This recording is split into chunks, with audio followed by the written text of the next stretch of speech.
you get to bring other people into other people's worlds, and they Right. can be captivated by the stories. That's the one thing I appreciate about Carl and Laura is they try and intertwine you into their own story, and they make you feel like you're a part of their family. And I like podcasters that do that, especially because you create a comfortable environment and you can get rid of the convention of cliche and, your 10 questions in your 20 minutes in your narrow box and hurry up and do. So yeah, it's just like a whole new world. Yeah. I mean, I want to try it because it's kind of nerve-wracking because I didn't expect this kind of interest. So I would like to try in my own head. I'm like, I'm just having a conversation with someone as if I would any conversation over the phone, really. Yes. So, That's really what it is. It's like in a lot of instances. And, I don't know if you utilize this method, but I use Zoom a lot just to talk to friends. And after and we do spend a good amount of time, like an hour or two. And after that, I go, that was really phenomenal. Like, why didn't we record that? Why didn't we share that with other people? Why are we not including other people in doing something like this? Because we all get a chance to listen. And so, yeah, so I think that's my favorite part. I love listening to other people's stories. And so, I I am a little bit more familiar with Zoom actually because I've done. I was in trading groups. I taught myself to trade in the foreign exchange market. yeah. And a lot of the trainings were Zoom. And then I started doing a little bit of training, so I had to kind of learn how to do it. So it was very convenient because you could throw up your monitor on there. You can let someone take over the mouse and kind of show you things. I don't know if you know that, like if you put up a document. So it's very useful for a lot of people coming in for like a training. Yeah. But you can do a one-on-one too, or four or whatever, which is cool. Yeah, it is. It gives you that pseudo real life feel, the face to face. Yeah. Yeah. Yeah. So with all that, let's start on your story, Julie. So I read your book, Why I Left Church to Find Jesus, A Personal Odyssey. And I love it. I love how you share your history of all of the different churches that you danced around to figure out what you believed. And you kind of, from my understanding, this seems like a catharsis writing for you. This was a way for you to just kind of like open a valve and pour out everything that had been wound up in you and your brain. And your artistry is now, well, it seems like your artistry might be poetry too.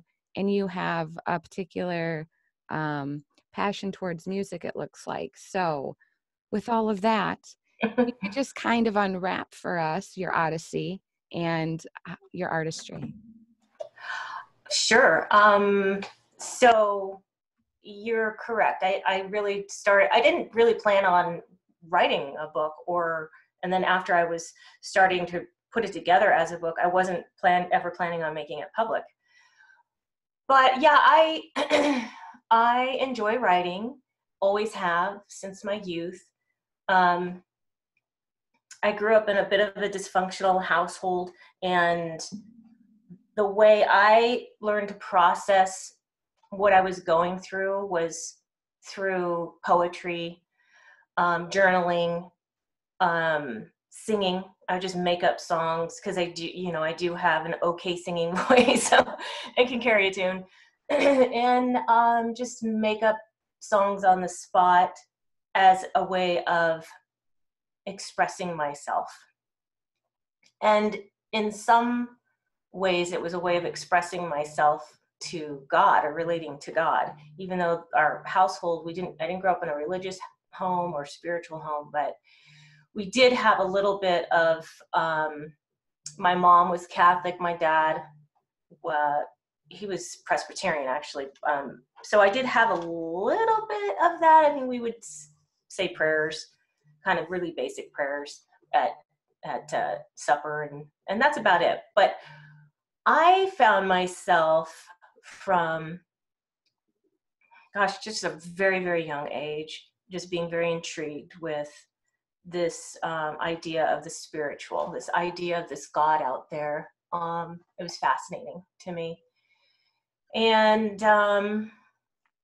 so I'm not sure exactly how I should go and what I should say or how much I should say about the Okay, book, but well, the reason I you left home wrote at it, 16. How about let's go back yeah, to that for a minute if we can. You sure. left home at 16 and you never went back. You left and you kept going.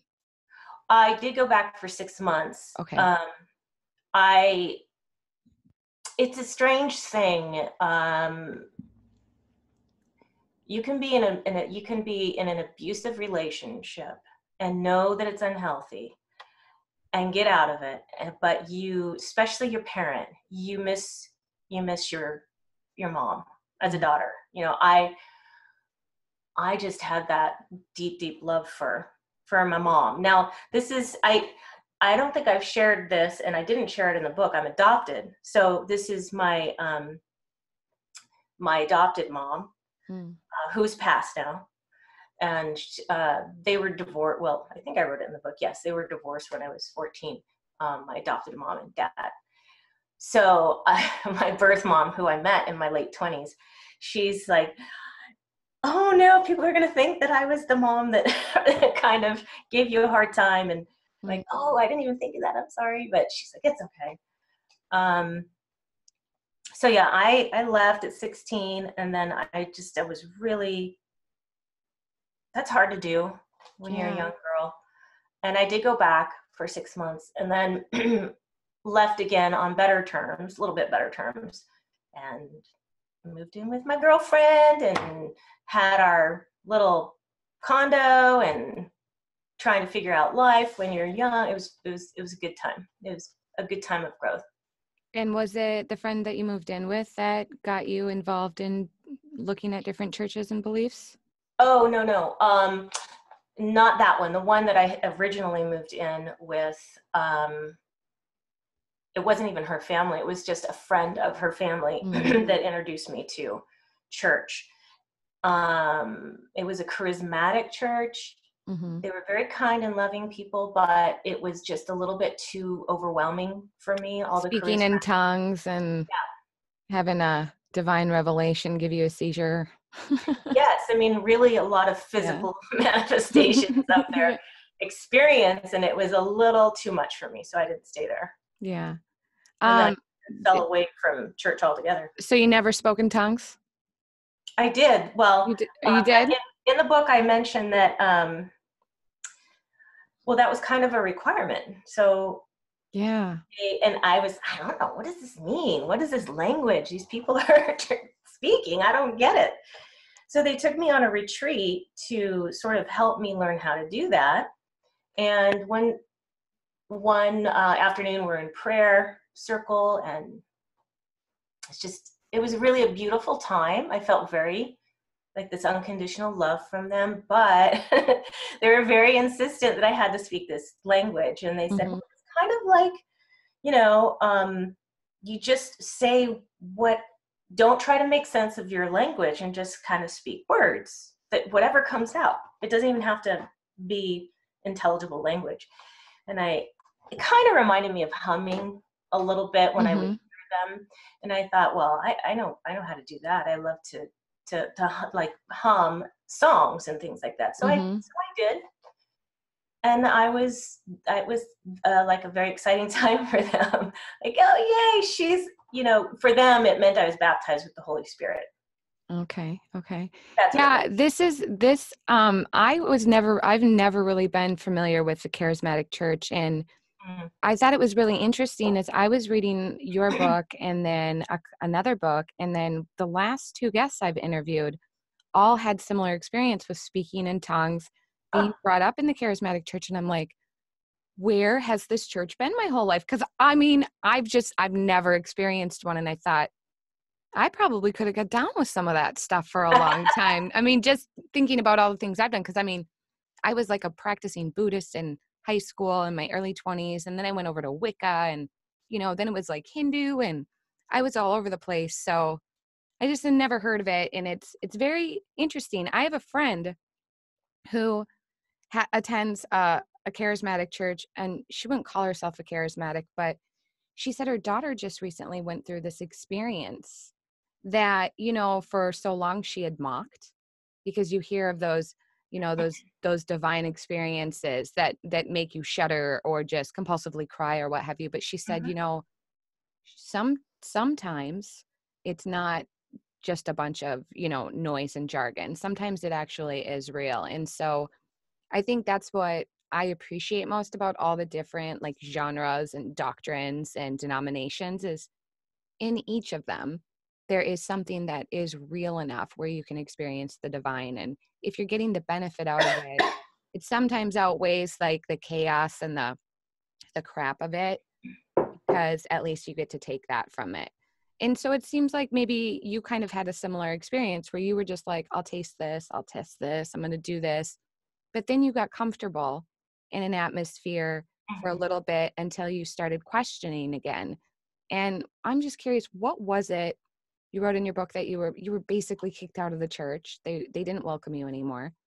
What was it that you were speaking to that upset everybody so much? Well, I want to go back just for a quick second. Sure. I agree with you as far as the various ways people can express their faith, and I'm open to that. The one negative part of it for me, in my experience with that early, when I was a teen in that charismatic church, was the feeling that I wasn't really quite included until I did what they wanted me to do. They wanted me to have that experience. So that felt a little contrived, and I was uncomfortable. And it wasn't until, so I was 16 then, it wasn't until I was 30 actually that I started going to church on a regular basis, and I was pregnant with my first child. And I was there for quite a long time, for till my 40s, into my 40s. But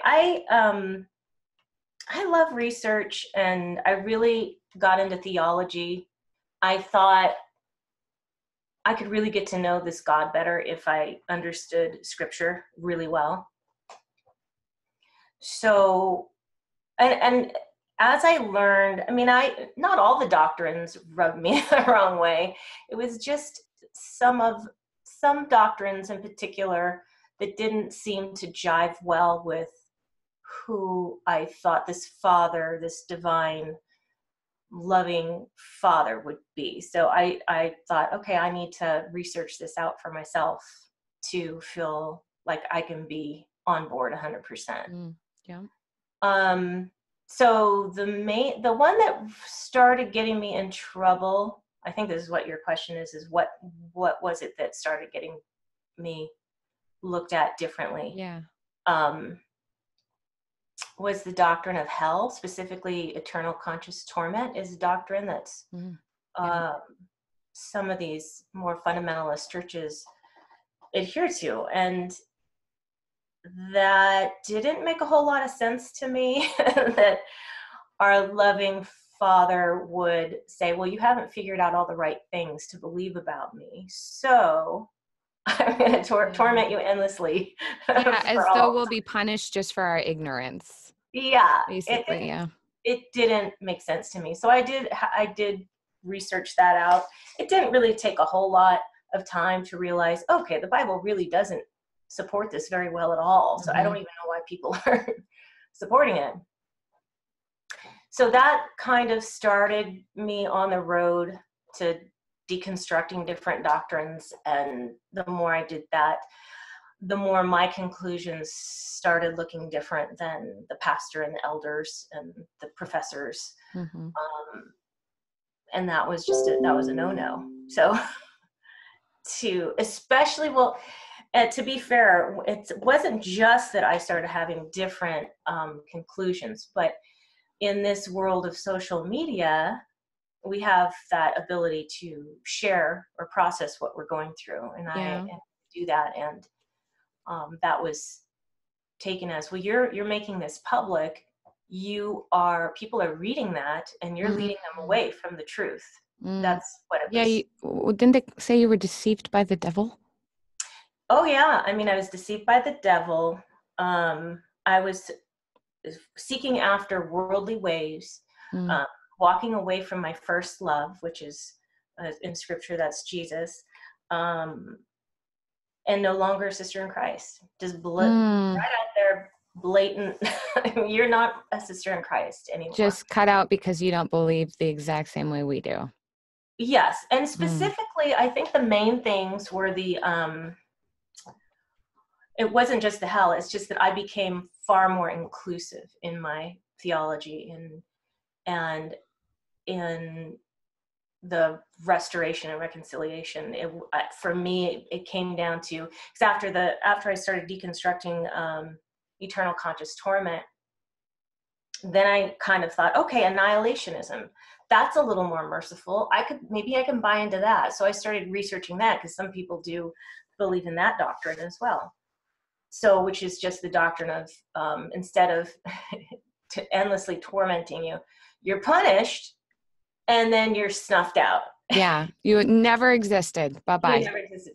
So that too is hard for me to, swallow, but I thought, okay, let's see. And scripture does do a better job at sustaining that particular doctrine, but it still wasn't feeling right for me. Just when coming from the perspective of a parent and knowing how much you love your child unconditionally, you will do anything for them. Yeah. I'm thinking, my love, I would never give up on my child. I would never give up on my child if I didn't have to. And I thought, well, why would God have to? This is a God of eternal love. Why is he forcing his hand that he has to give up on his own children? That didn't make sense to me.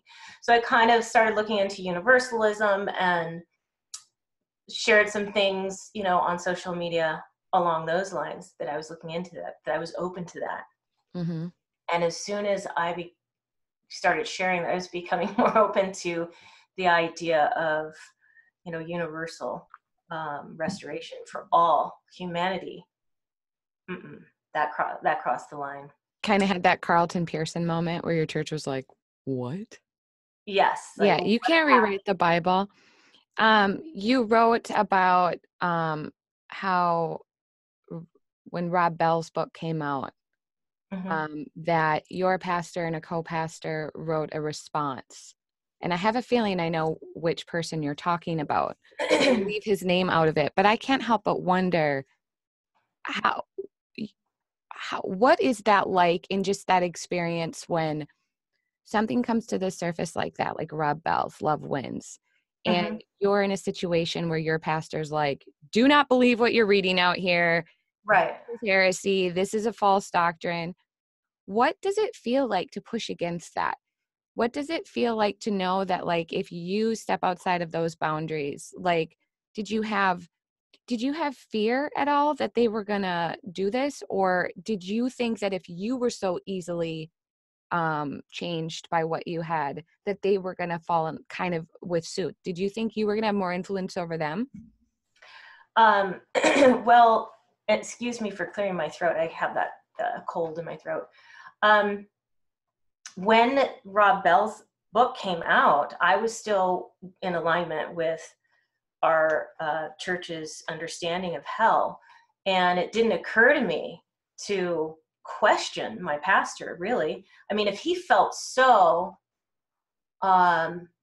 certain to write an entire book in response to that book, I thought, okay, that's pretty serious. I can trust my, these people. They're more thoroughly trained than I was in theology. So I didn't really know who this Rob Bell person was, so I wasn't going to question it. So it didn't come till much later that I started questioning and pushing back. And no, I didn't have any fear. I thought, I mean, these are my friends. These are rational thinking people. They're loving. I didn't question at all. Yeah, I did think that, maybe I could even influence them to just take a step back and look at this in a different light. For sure, I thought that. These were my, not just my, mentors or teachers, they were friends. So, but that didn't happen. No. Even like I shared in the book, when we when the church had some issues with handling some different marital issues. And I came across a friend shared with me this book on divorce and remarriage that was very thorough and very interesting. It opened my eyes to so much about how much we could be getting wrong on our interpretation of divorce and remarriage. And I left a copy for the pastor, and I don't know, and he never, I don't think he ever read it, because he never even said, oh, thanks I got the book or anything. So, yeah, so I was a little disappointed in that. I mean, but I wasn't concerned. I didn't think that they would just write me off. I never thought that. Yeah. Social media and even the internet, I swear, and I was saying this to someone else, he was telling me a story about how he was like a pastor in his church, and he said something or posted something on social media, and because of that, it cost his church some huge charitable donation from from Franklin Graham. And so they booted him, and he had to like relocate and start all over. And I thought, it's funny. It's like we're wading in these new waters of technology and the internet. And we think that we're really comfortable and we're confident enough to like say, yeah, I agree with this. And then suddenly the church comes in and is like, I saw all the things you wrote on the social media.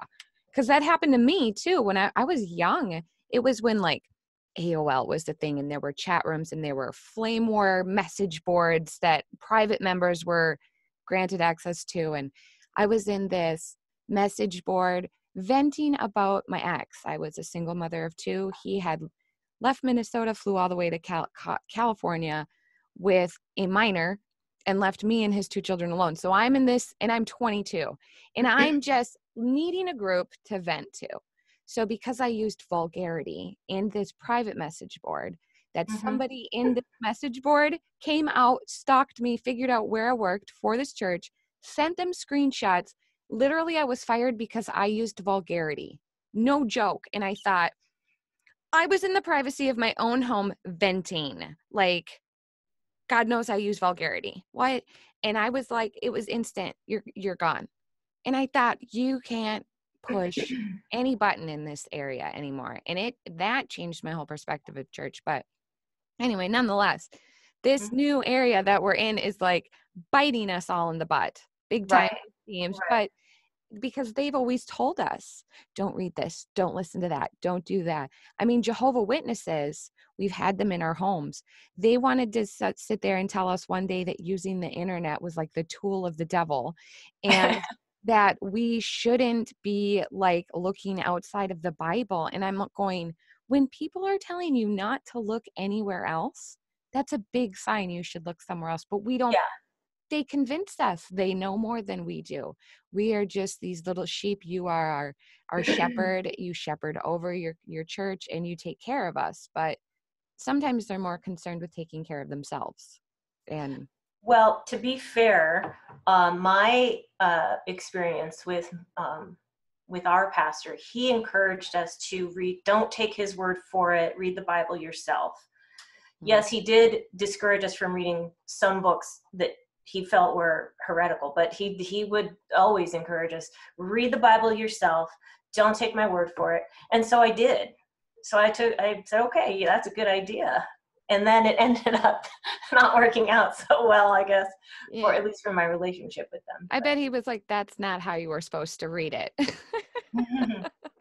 In the beginning, I was well respected by my church, by my pastor and elders and professors, and because I was on the same page with a lot of stuff. So yeah, the cost of authenticity is costly, though. I mean, when you really want to be true to yourself and you want to claim a position and you want to stake your ground and express what you know, it does cost us a lot. I mean, I know when I had finally entered back into the church again, after I got married, my daughter came out questioning and queer. And I was like, you're going to go to hell. You need to repent. What are you talking about? We need to talk about this. And, my husband was like, what are you doing? That's your daughter. God's not, you're going to send your daughter to hell because what? Danielle, what are you doing? You know? And that started my questioning. And then honestly, it looks like it when you, in hindsight, but I went to my pastor about it. He didn't give me the answer I wanted. I wanted him to tell me my daughter wasn't going to go to hell. My daughter wasn't going to be rejected. And he didn't. And it was like, well, I don't want that answer. And so I know that's a common argument for a lot of people who go through a metamorphosis and transformation and deconstruction is you're just looking for the God that you want to suit you. But I'm like, Right. so I'm looking for a God that's more loving than I am. Is that possible? Like, do you, Right. that's how it sounds when you say it back, you know, so I want a God that's more loving and that's bad. Why? So yeah, it's costly. And, but you have moved on from that. I mean, you've got this Odyssey out. You're working on another book or poetry. Is that what it sounds like? I am. And it's interesting. I just wanted to quickly point out that was another area that really got me in trouble is when I started studying what the Bible had to say about homosexuality. There was actually a class, online class with an instructor from a professor from this college. And I don't think I wrote this in the book, but he actually, the guy that was facilitating the class was the co-author with my pastor in response to Rob Bell's book. So I went through this course, if you will, and he is and still is not a non-affirming Christian, but he really did a good job with the class. And that kind of, by the end of the class, I had realized, oh, the Bible really doesn't, from what I could tell, it just didn't, I was no longer persuaded that it was condemning gay people or being gay relationships, intimacy, gay love. I didn't see it anymore. Well, that got me in a lot of trouble. That was another no-no. Yeah. Not see it the way they were seeing it anymore. And to put that out there, like, again, because this is public social media, whether it was public or just, you can use the friend setting on like some of these things, just a friend. I don't know if you know that you can just click your audience to be friends, but that was still too much. That was I wasn't supposed to be sharing that. So like you said, why can't we be authentic? I was a little naive, I think. Some of my friends would warn me, say, you're going to get yourself in trouble. And I thought, no, why being truthful and sharing your heart and working through these things is a good thing. Why would that? I just didn't see it. And I thought people would give me the benefit of the doubt, like I would do for my friends. I'm not going to just make these snap decisions based on a few posts or how they're going through something. I would just be, have space, have space for them to work through it. But I didn't get that. And so I was surprised. I think I was probably a little naive.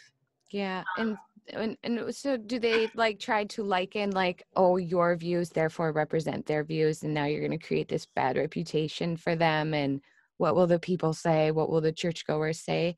Did you ever have that? I think it was more of I was somehow perceived as sort of a teacher, because it was, I don't know, I had somewhat of a following in a sense, and they thought, well, you're at the level of teacher and you know what scripture says about that. You're going to be judged more harshly for the things that you put out there. And now you're putting out false doctrine to them. They consider it heresy and false doctrine. So, I didn't really consider myself a teacher. I was just trying to work these things through. Just trying to learn things. I think we're always teachers, but always students. I think we always have to be aware of that, for me, especially, I homeschool. And so it's like everything I do has to represent some form of teaching or modeling for my children. And so it's like, if I want a positive environment, I therefore have to I have to be the model for the positive environment. I can't say one thing and expect another. But I think in so many situations, for me especially, I always internalize more as caught than taught. And so even if I'm not in some kind of a platform to teach or influence or advise, it doesn't matter, because our other actions, our other behaviors are sometimes what people pay attention to more. And so I think we have to remember we're always learning. And I love the learning process and I love sharing the learning process. But I think we're always in a position where we can be a teacher too, or an encourager, or a helper. So I don't know, maybe that's kind of a problematic area with our churches that we need to reevaluate, is this idea that only the pastor is the teacher and you are only the students as parishioners. And sometimes the parishioners can teach the pastor every bit as much as my children teach me every day. So, Right. yeah. And my, my children did teach me things. I also homeschooled on and off over the years. Yeah. Now they're grown. But yeah, one of the things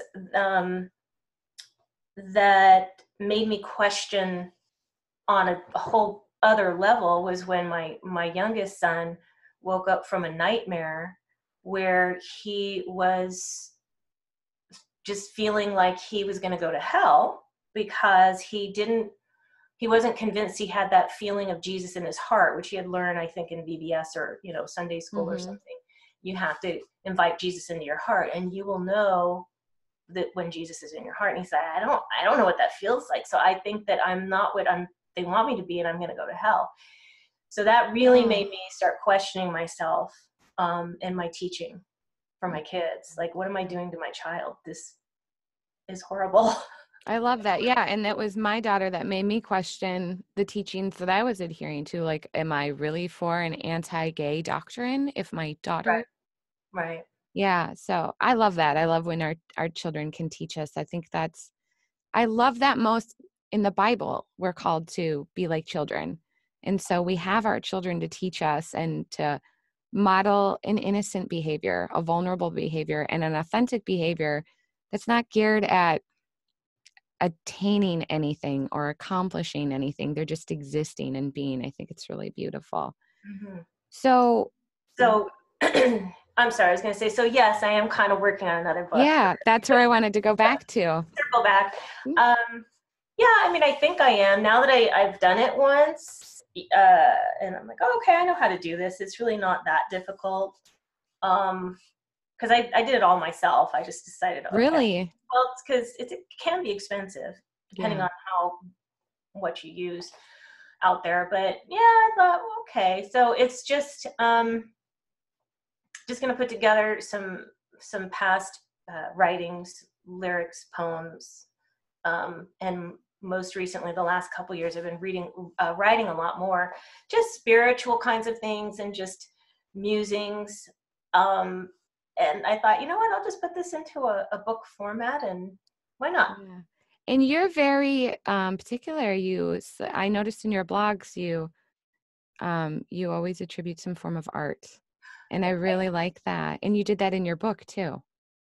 I did. That was actually one of the hardest parts, is getting all the copyright permission from the artists, because it takes a while to get that all figured out. And because I didn't know, again, I've never done this before, so I didn't really know what I was doing. So it was just a process of trial and error and learning and getting the right DPI and stuff that I wasn't familiar with that. But yeah, I love artwork. My husband actually is a sort of a retired artist in a way. When we met, he had his own frame and art company. He was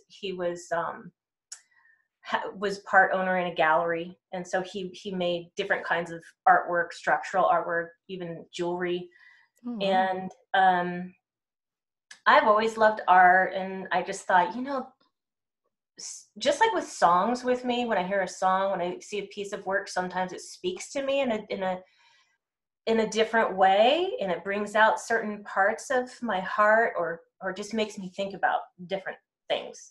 And so, yeah, I mean, I as I wrote each entry, and I have kind of a collection of different artists' work, I just kind of went through and thought, oh, this would look really nice with what I'm trying to say in this entry. Yeah. For me, someone else might not see it, but so yeah. I appreciated it. It's not something you see really anymore. You don't, Right, there's not pictures in books anymore, and right. because it costs too much for color ink and da da It da da da. does. Yes, it does. Yeah, exactly. And I didn't care. I mean, I'm not gonna, obviously, you probably know you make very little as it is back on these projects, and even less so when you decide to use color ink. But I didn't care because it's about the art for me. It's Yeah. about what I'm trying to express. And yeah, I used to, like I said, I used to homeschool, so I read hours and hours to my children, and all these beautiful, some of these just amazing, beautiful books with pictures. Because for Yeah. kids, you have these pictures in them. And I thought, whatever happened to that? We just don't see that anymore. And that's another reason I thought, I'm going to do that. What the heck? Yeah. I'll do it I different. think there is a lacking of art. I think we're all too involved in technological little gadgets and upgrades. And I think we're missing art. People aren't getting lost in music. They're not pulling out paintbrushes and getting lost on a canvas. And yeah, music is such a great artistry, and it's also so spiritual. And Mm-hmm. I noticed lately on your blog you've been posting some lyrics that you've written. And so I'm just wondering, when do you remember when music really started making an impact in your life? And Oh, was it from the five, beginning? 5 years old. Yes, Yeah. very, very young. Yeah. I'm very young. Um, yeah, that's a weird thing. I was on the worship team for years, and it was, like you said, it was so spiritual for me. I really miss that feeling. Sometimes when I'm just playing music, I'll have that experience, that sort of spiritual experience. And it's kind of with certain types of music over others, but what will happen with me is either sometimes I'll hear an instrumental piece and I will suddenly start singing. Lyrics will come to my Yeah. to my heart, my soul, and I'll just sing. Sometimes I'll just start writing. Maybe it's not lyrics or anything, it's just some kind of spiritual experience, and I want to write it out. So you're right. It's like it really has this impact on our souls and speaks to us Yeah. across all cultures and religions and across the world. So it's quite beautiful. Yeah, it is. That's awesome. All right. Well, Julie, please do me a favor and let people know how they can get in contact with you, how they can connect with you, how they can follow your work. Well, the book is on Amazon. I have a website that's julieview.com, and I have a Facebook page that's also julieview.com. All right. Yes. And the book again is Why I Left Church to Find Jesus, A Personal Odyssey by Julie McVey. And Julie, thank you. This has been an honor and a delight. Thank you so much, Danielle. I really